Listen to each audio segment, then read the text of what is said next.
All right, let's do this. Peanut, if you're staying in the room, no talking.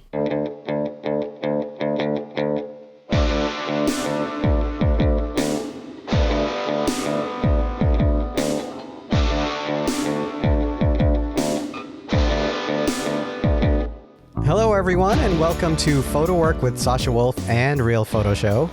This is a joint release episode, a wonderful conversation that I had with Vanessa Winship. And the reason for that is because Sasha was dealing with some personal family matters. And so I stepped in to have this conversation. But not to worry, PhotoWork listeners, Sasha will be back for the next episode. So Vanessa Winship and I have a really wonderful conversation, primarily about two books, She Dances on Jackson, published by MACK, and Snow, published in 2022 by Deadbeat Club. And if you are familiar with Vanessa's work, you know that we probably could have spoken for 3 hours about all of the many great books and works that Vanessa has produced over her long storied career. So in order to keep things manageable, I thought we would just talk about these two bodies of work that were made here in the United States, but one begun as an intentional proposal and the other as a response to an assignment. An assignment that was perhaps not the best fit for the kind of work Vanessa makes. All right, everyone. Thank you for listening. And for those of you on PhotoWork, again, Sasha will be back for the next episode. And those of you who listen to Real Photo Show, you're still stuck with me. All right, everyone. Thank you for listening. And here is my conversation with Vanessa Winship.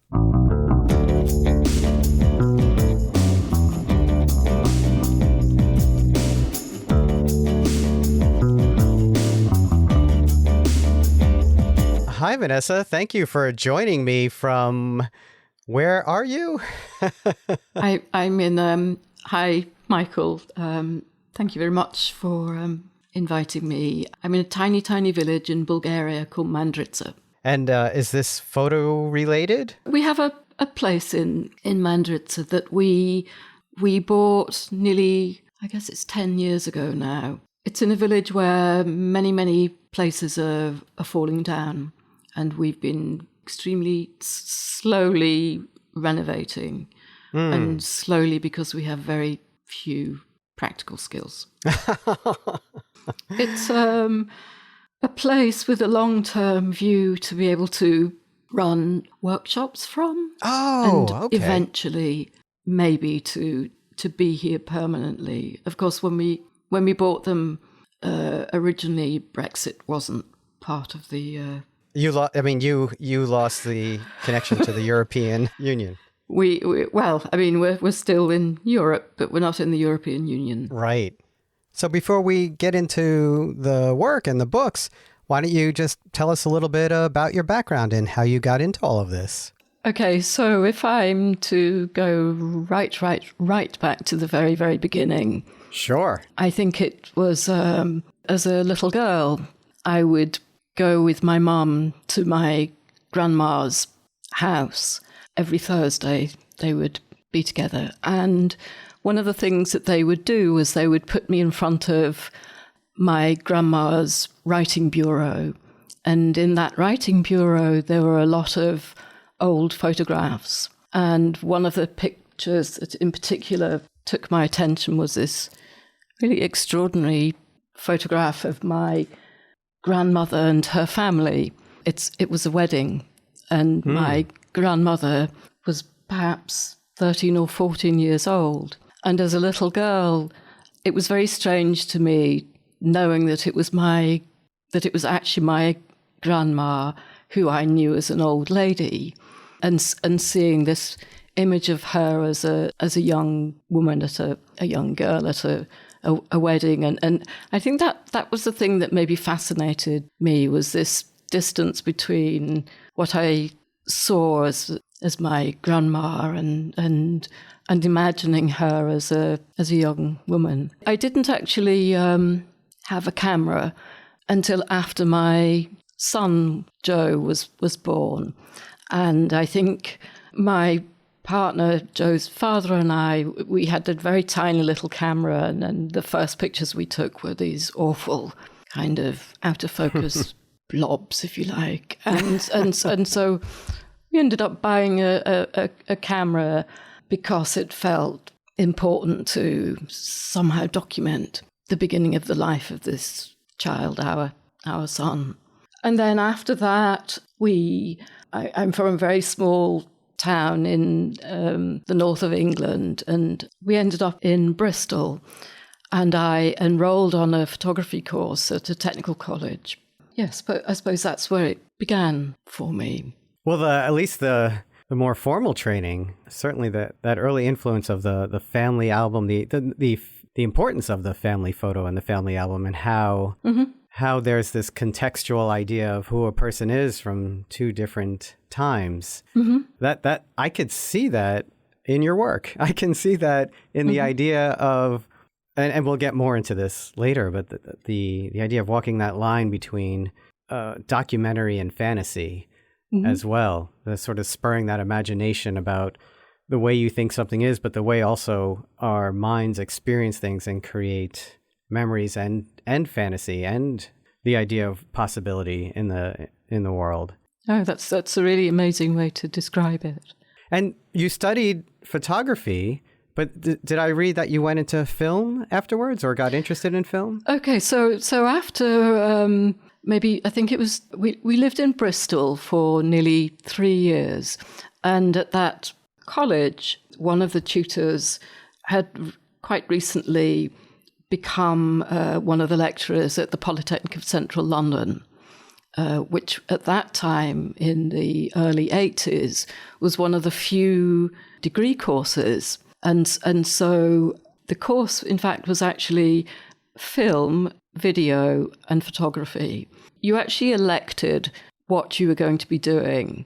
So actually, before you as you were applying, you said you were interested, which of the disciplines you were interested in. But in the first year, everybody studied all of the disciplines. So we studied film, video, and photography, and so I have some background in filmmaking, although it's very, very rudimentary. And we studied under a very well-known person, Victor Bergin, who was, I think, described as the father or the grandfather of conceptual photography. It was actually, his work had a lot of image and text, and perhaps that's where that interest in text was. Well, certainly the more conceptual idea of having text and photo where the text is fictional and runs kind of parallel to the work will come up later in our conversation with Snow. But just to finish up on the early years, did you start working in photography or have some photo-related work after university? Wow, it's a very interesting question, because I think at that time we were possibly maybe the last of a generation whereby it was very much a time of experimentation. And in many ways, there was very little, in a way, consideration of what happened afterwards. And one of the things that people ended up doing was either going back into academia, so back into the school itself, or being in a way thrown out into the world. and it really wasn't a time of, I mean, it's a very, very different world now that we live in terms of people building CVs, and that really wasn't a consideration. So in many ways, you leave the school and you're out in the big wide world. And of course, I hadn't joined the Polytechnic of Central London as an 18-year-old. I was nearly 24, so I wasn't exactly a mature student, but I already had some life experience, meaning that I already had a child. And so although being kind of, let out into the world, I already had some life experience, if you like. Right. I had a similar experience, I graduated the School of Visual Arts in 1990, and I think I may have been the end of a kind of generation where there wasn't such an emphasis on having gallery shows and publishing books, or it was, what were you going to do to make a living now? And I think many of my friends went into more editorial or documentary work, or like me, we found jobs that were more on the periphery of photography. Yeah, in many ways, books and exhibitions were almost not a consideration. I mean, it's hard to imagine that in a certain way we were really just exploring the medium, and so right. What to do, and so in actual fact, what we both did, and when I'm saying what we both did, I'm speaking about my partner, the photographer George Georgiou, who I met at the Polytechnic of Central London. We both taught for a little while, and we on adult education classes, so darkroom practice and this kind of thing, and then we would find work that facilitated us making our work. So I worked at Silverprint, which is a place that sold photographic materials and so on, and it was right. and several other ways of making a living in order to fund the work that we wanted to do. That's right. That was more the model. What could you do to support yourself to do the work you wanted to do, where you weren't sure if anyone was really going to see the work or publish the work? Absolutely. I mean, in a certain way, you make your work and hope that it might be of value or of interest to the rest of the world, and at least your friends. at least your friends. And yes. So I thought we'd start talking about your work kind of in the middle. I wanted to ask you about She Dances on Jackson, because I think of it as seminal work in your career or your life in photography. It's also work that came about after you received the Cartier-Bresson Award. But let me just ask you, where do you see that work in terms of the long arc of your successful career, and if this work maybe marked a turning point? Oh, yeah, career. I know, you probably don't like that word. It's a yeah. If listening to other people speaking, a lot of people are saying, yeah, career. It's a strange. Okay, so to try to answer, I think that perhaps the work that I maybe became known for was the work Sweet Nothings, and I think that gained attention, and I think possibly that in combination with the work from the Black Sea and the work I'd made in the Balkans, I think the work that I had made away from Britain, and not that it's the only work that I've made. It's work from 1998 onwards. But yeah, to answer your question, then I think that receiving the Henri Cartier-Bresson Award was the most significant thing that had happened for me beyond those three works that I've mentioned. And I think that She Dances on Jackson may possibly be maybe the most personal. Yeah. But then when I think about it, in a way, all the work that you make is informed by your experience in and of the world. And so you make work that you make around the things that feel important because in a way of your background, if that makes sense.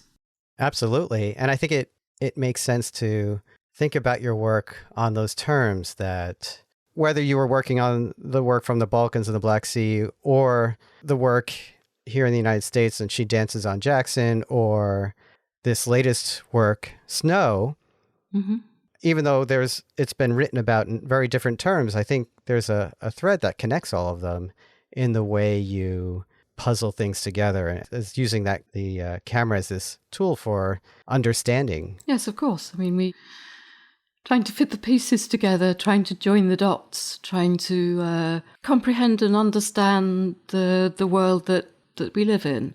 In 2011, you did receive the Henri Cartier-Bresson Award, and that award allowed you to then... Well, the award was designated to pursue a new photographic project.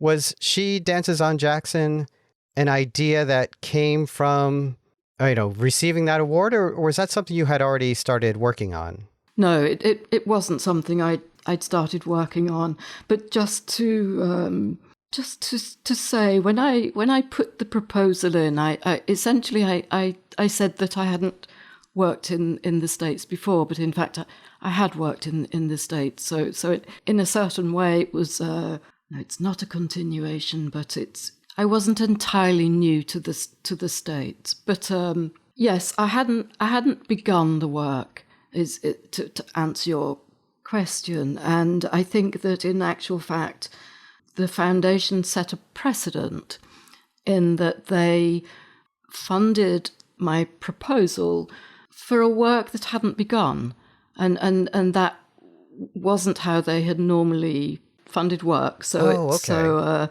yes, in a sense, they entrusted me with being able to fulfill the project, for want of a better word, based on what I had done in the past. So in a way, you present an idea or a set of things that feel relevant to contemporary society, and yes, they trust me and hope that I will fulfill that duty. In a way. The book ends with this beautiful story of you observing these women dancing on a Jackson subway platform. Is that also the premise of the book? Or actually, it isn't. That's the end of the work. So in a sense, that piece of writing was actually right at the very end of the, or should I say, almost the end of the year. But no, the premise of the work, in actual fact, I think the original title had been Out There, an American Odyssey. And in many ways it was an odyssey. But I'd framed the work Search for the American Dream and what that means. And I think my idea of the American dream maybe is the dream of everybody, the idea of possibility and equality, and in many ways it's something being sought all over the world. But I wanted to go to the sort of source of that, which is interesting because that also Bresson's America in Passing and Frank's The Americans, they also investigate those ideas, right? Sure. Absolutely. So then the essay about this witnessing this beautiful intimate moment, almost like when I read it, I thought, well, this is a reminder that we're not out there with the camera to interrogate, right? We're witnesses. Absolutely. Yeah, it is a beautiful way to, in the flow of the book, to look at the work and then read this essay and just think about what our role is as a photographer. I mean, I think that I'm constantly addressing and readdressing what it is that I do, and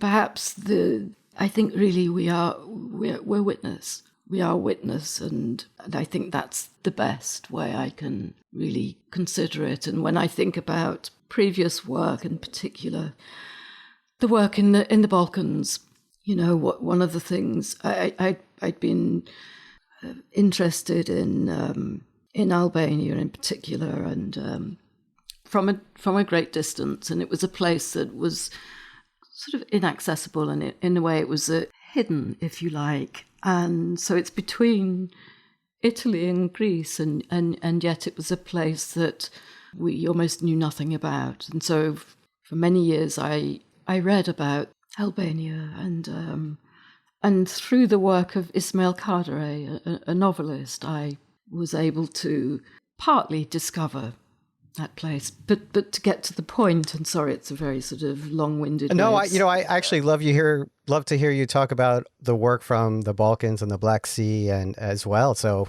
feel free. So when eventually the crisis in Kosovo happened, because within the context of Albania, Kosovo is of course part of that conversation, and so it was really time to actually go to this place and to see what it was that was happening. And there was nobody going to send me there. I didn't have support to go. And so in many ways, it was the beginning of us, meaning George and I, going by car, in a sense, going under our own steam. Nobody's going to send you, so you send yourself.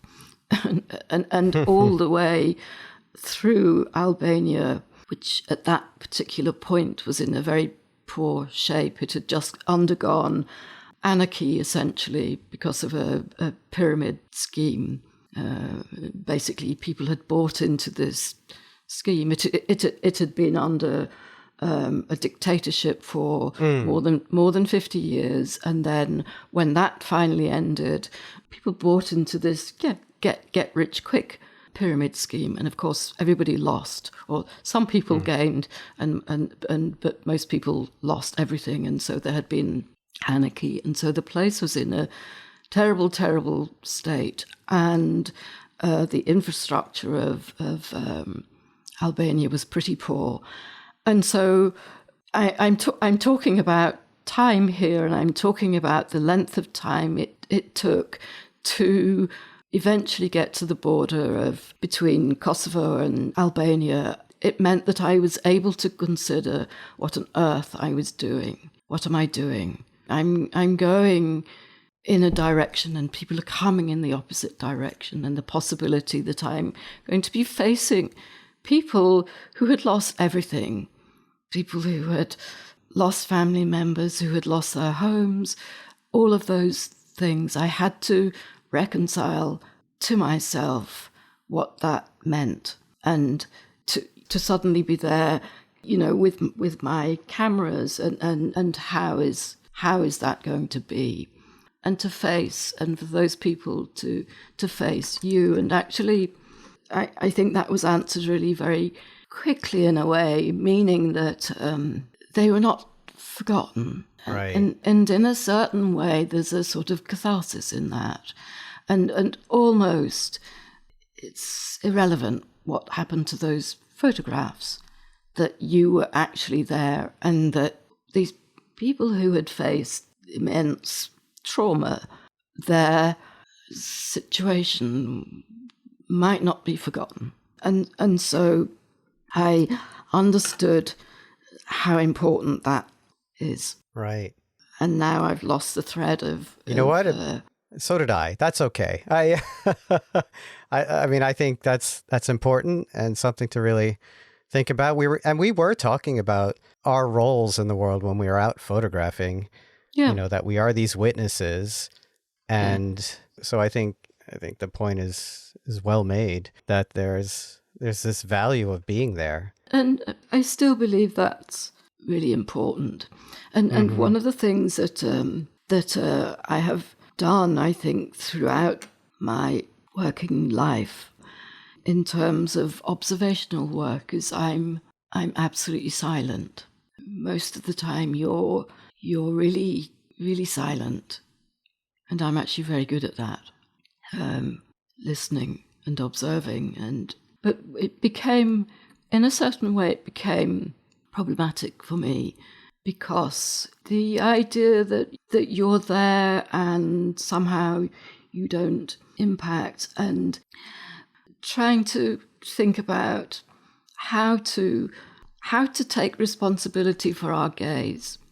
And so in a way, that's why I began to make portraits in a more considered way. Mm-hmm. So there's absolutely no question that what you're doing is a collaboration in a certain way, meaning that there's a direct conversation. And so the viewer is faced with that. Does that make any sense at all? Absolutely. There's that kind of distance you're talking about in your work that changes with different bodies of work. And absolutely, that work in the Black Sea where you're trying to remove yourself from the image, so to speak. Even as the viewer, we are very much observing.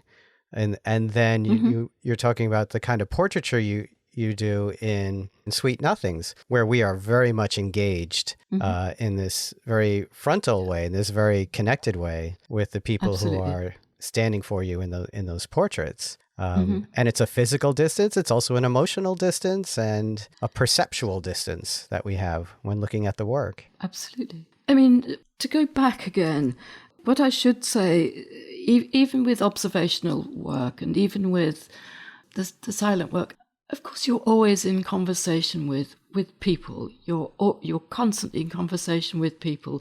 But the actual photographs that we as the audience see, the perception is that there's been no contact. And so in a certain way, there's a sort of misunderstanding, if you like. I think the way sometimes your work is written about, I think that there sometimes is that misunderstanding. And I think the thread that connects your work, regardless of the physical distance, regardless of whether we are looking into people's eyes or not, is, and if you don't agree, just say so. I think there's a real kindness and care and tenderness and thoughtfulness and concern you have for the landscape, for the people, for the places you're photographing, regardless of this more kind of style idea of distance or not in the photograph. And I think that connects all your work. Thank you. I hope so. You know, I battle with trying so hard to correctly, if there's ever a thing, represent well the people and the place that you happen to be in. It's so important to me. Yeah. And She Dances on Jackson, I think it's very evident that you're actually doing a little bit of both, so to speak, in terms of the way you're handling portraiture and landscape. Again, I think it's that approach, that idea of, respect for the place you're in, that is what helps connect those two kinds of photographs that are in that work. I hope so. Yeah, perhaps the first time I've made that direct portrait landscape. And when I wrote my proposal, I actually spoke about trying to combine those elements and to make something new in dialogue. And of course, it keeps moving and it has to keep changing as the discourse moves, because it's not static. How we as image makers are able to make work is shifting, and the discourse is shifting, and is shifting necessarily because of, I think, probably because of the internet as much as anything, because of the velocity of the way that pictures are received and transmitted, and there's no distance anymore. And I think that velocity absolutely characterizes our contemporary society. It's absolutely compressed, and there's no distance anymore. And time, there's no time. and there's absolutely no time. How we navigate that, and how we are able to speak about the world when things are moving so fast, and be sure that we are still speaking about present. I mean, we are also addressing the past and memory, but of course, in particular, work in Jackson, because so many things are happening, of course, but so many things happened in that particular year. So many extraordinary things happened in that. In a way, we can always look at every year and say that was an extraordinary year, but But perhaps the very significant thing, of course, was the death of my father, and also the murder of a young African-American teenager, Trayvon Martin. So those two very significant things in my life, and of course in relation to addressing, and in fact the murder of this 17-year-old boy was the beginning of the Black Lives Matter movement, and we were there as witness to that. And although we can speak about Frank's America, and he spoke about a particular time and his own position, but Frank's work, of course, was characterized as a road trip, and of course it was a road trip. But, we were really following what was happening. Of course, every work you make, you discover things about yourself, but a road trip per se is much more about an adventure. And that absolutely wasn't my intention. I was interested and connected to what was happening. So, of course, we began, and again, George and I travelled together.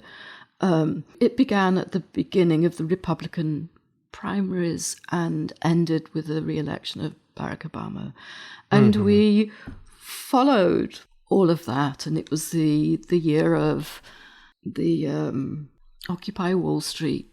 We visited several Occupy Wall Street camps, and then when the death of Trayvon Martin, we followed that. We went to Miami, where his family were from, and so in a sense we were really addressing contemporary America and listening as well to other things that people were saying to us, people were telling us, and so it's a chain of following what people are saying. So you're following links and chains of things happening, and we had been told about a place where a young man, Matthew Shepard, had been murdered, and we going to research that, to consider what it was that had led to that brutal murder again.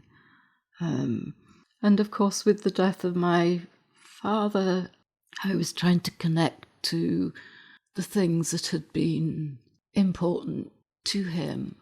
And I came across the work of a writer called Richard Powers, his book Echo Maker, which used birds as a way to speak about contemporary America. And these birds, these sandhill cranes, were some of the oldest birds who have this migratory path, and so it's about memory. And the protagonist of the novel loses his memory, and so throughout the book it's speaking about how contemporary America has lost its memory, if you like, and using these extraordinary creatures to address that. The fact that there's so little evidence of First Nation people and how, and of course, British people had colonized. And so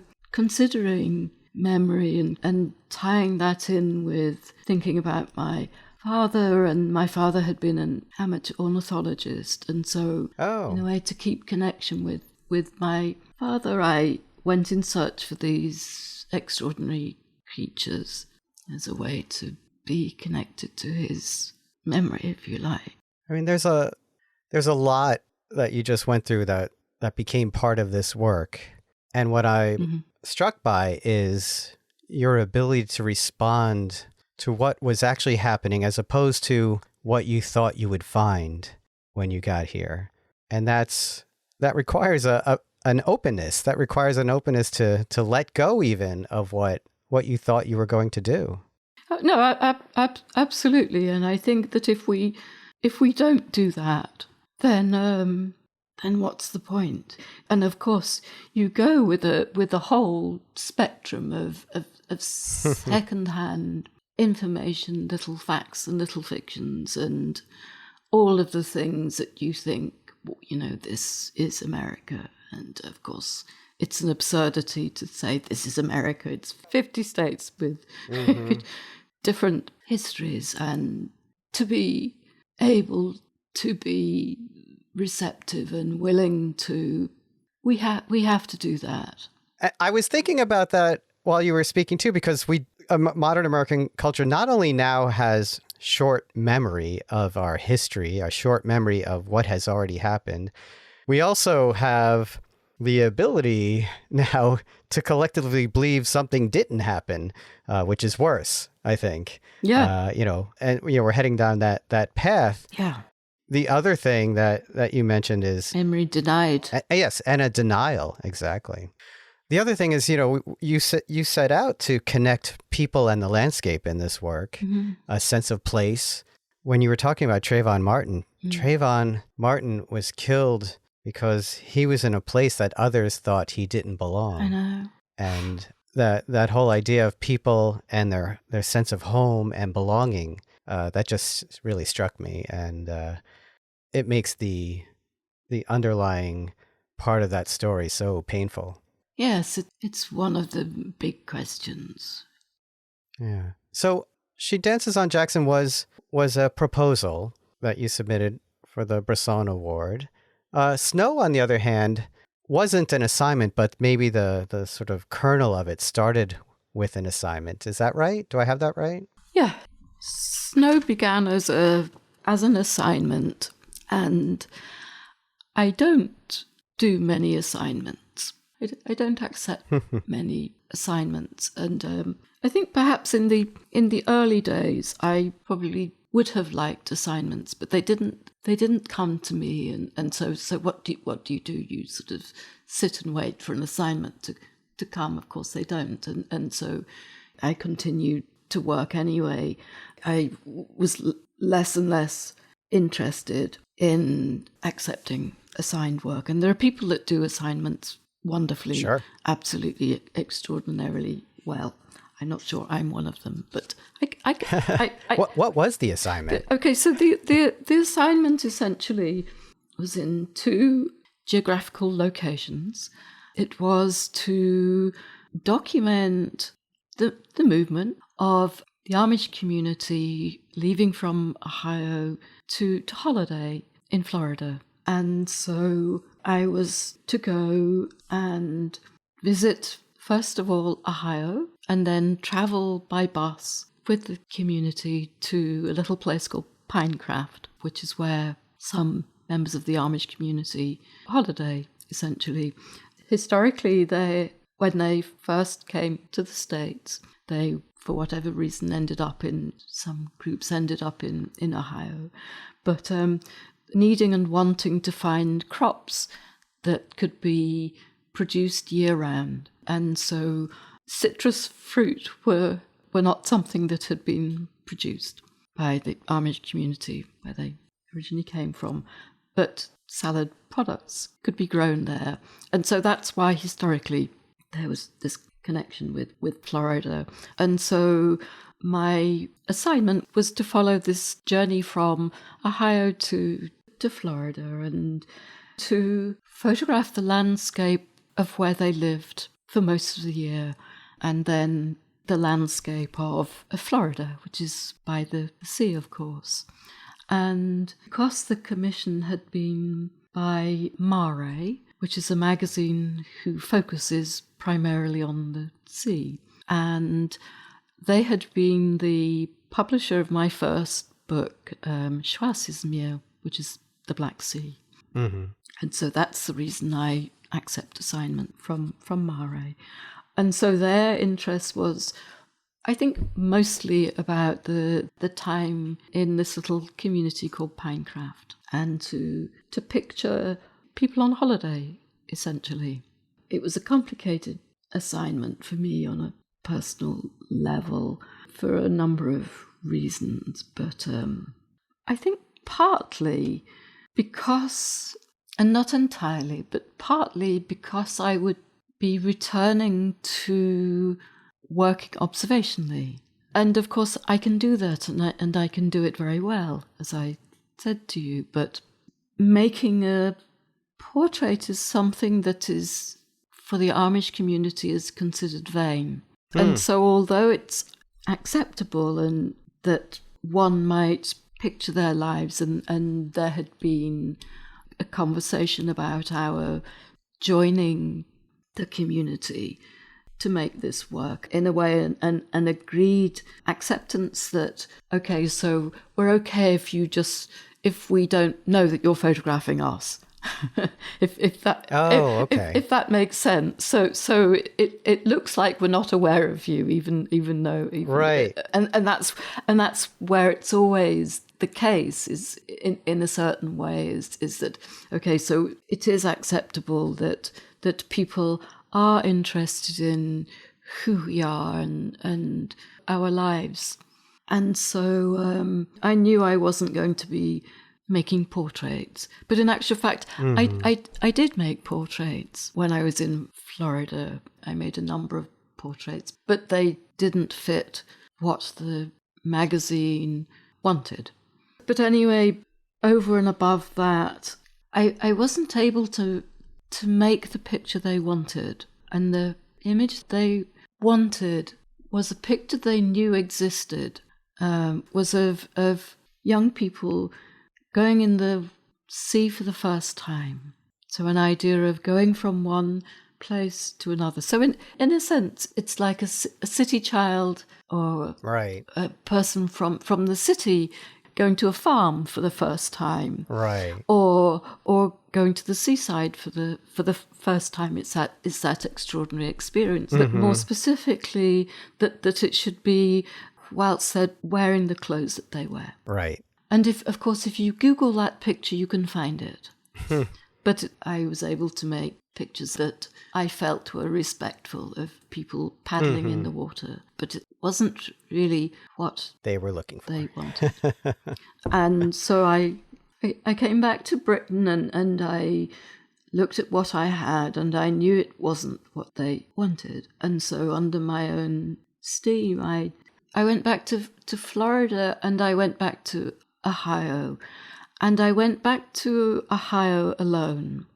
I wanted and needed to go back because I was disquieted by what I felt and what I had seen and what I had witnessed.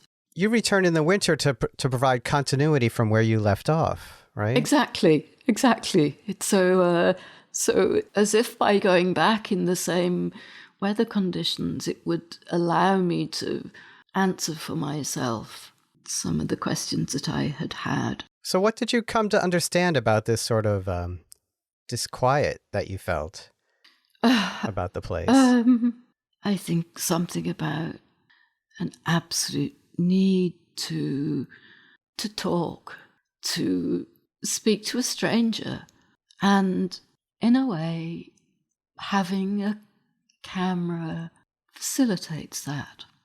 You're making connections, and over and over and over again, I'm driving and walking into a landscape, and I'm talking to people.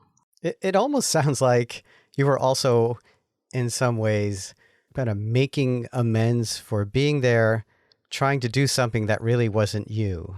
Does that make sense? Perhaps so. Yes, perhaps so. For your own self, yeah. But it also is about the urgency to speak. The need to do that is so profound. You mentioned that there was this polar vortex while you were there, but it's not necessarily evident as much in the photos. What is evident in the photos, it looks like there's a bit of a seasonal transition. It looks like things are somewhat, there are photos definitely where things look very frozen and very cold, but also then photos where things look like they're thawing out. Mm-hmm. And, while there's no foliage on the trees and then everything is still very brown and gray, mm-hmm. there is this mist and this sense of the ice thawing mm-hmm. in the photos. Mm-hmm.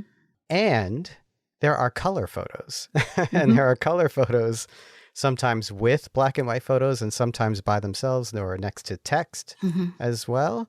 That was that was yet another way that you are working that is different from previous work, combining these color photos with black and white photos.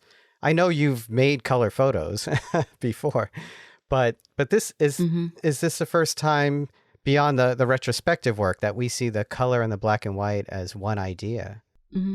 I think that in a certain way, in fact, because I was working with a digital camera, it actually meant that it was possible for me to look at what I made in both black and white and color, and it wasn't conscious strategy to do that until it came to the process of putting the work together, meaning that I ended up inviting a writer, Jem Poster, who's a novelist and a poet, who was somebody I knew from being a teenager or being a 20-year-old woman.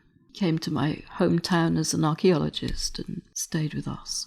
And I ended up asking him, first of all, I thought that I would perhaps attempt to write something myself about the encounters that I'd had, but there felt to be an urgency to complete the work. And we spoke about my experience and my experience more generally, historically, as a photographer working in the world, because that's what I do. And based on what I had told him, he came up with this piece of prose. And once I received his text, we shifted, in fact, the sequence of the work. And so what we have physically is the text is woven within the body of the first part of the work, weaving through the pages, and then stops with a section with the Amish community. And so it felt very important that we keep it separate, that it, in a way, a piece that stands alone. And if you like, we use the device of different paper stock to do that. So there's no question as a reader that these are separate entities. And so we have this different stock of paper. We have this fictional piece that is about a photographer making portraits. Yeah. And with someone who is a bit hesitant to have their portrait made. And you have the black and white photos and the color photos, and there's these layers where the book changes as you're going through it as well. So is this all about the idea of a way of stimulating different senses as you're looking through the book, and it's a way of sort of creating this larger portrait of this place? And in a way, you're asking the reader, the viewer, to also put together these puzzle pieces and come away with a portrait of people and place. Yes, portrait landscape. It's yes, what's a landscape and what's a portrait? It's vertical and horizontal, but yeah, absolutely. So there are an attempt to address people and place. Because it creates a kind of energy having text and photo and then black and white and color and then touching paper that feels different as you're turning through, right? It sort of enlivens the senses as you're flipping through the book. And of course it's a notebook as well, so That's right. That's right. It considers notes and musicality in a way, and sound. So when you have the sound of the silence and sound of snow, and you have the sound of the movement of horses and the sound and rhythm of the auction house, and that extraordinary rhythm of the auction house was really something mesmerizing. Well, I want to thank you for being so generous with your time and while you're away and for recording with me. I hope you have a safe and warm time out there. I hope. Thank you. It's winter's upon us. Yes. And, maybe you'll visit the States again. Hope so. With another idea. Yes. I hope so. I have an idea. But that's excellent. What a great tease. Sorry. No, I have an idea. Maybe it's the worst thing to yeah, I have an idea. But no, really. No, I think that's exciting. Yes. Thank you so much for inviting me. Oh, it's my honor. Absolutely. All right. Well, bye for now. And thank you again. Okay. Thank you, Michael. Bye. Bye-bye. PhotoWork with Sasha Wolf is produced by me, Michael Chovan-Dalton of Real Photo Show. The associate producer is Taylor Selsback, and the executive producer is Sasha Wolf. Our theme music is by J. Walter Hawks. If you like the show, be sure to subscribe and rate us with all the stars available on your listening platform.